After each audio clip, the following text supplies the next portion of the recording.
ছি, এ কেমন দাদাগিরি পুলিশের! সোনার দোকানে এসে সোনার দোকানের স্টাফকে চড় মারলেন পুলিশ।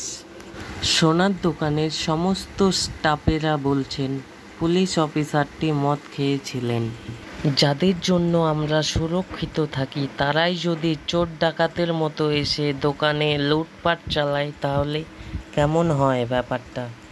ঘটনার সূত্রপাত, পুলিশ একটা জিনিস বানাতে আসছিলেন আর কিছু টাকা অ্যাডভান্স দিয়ে গিয়েছিলেন। তারপর জিনিসটা নিতে আসছে তার কাছে আরও বাকি টাকাগুলি চাওয়ার জন্য এই ঘটনা। পুলিশ অফিসারটির নাম রতন কুমার পণ্ডিত।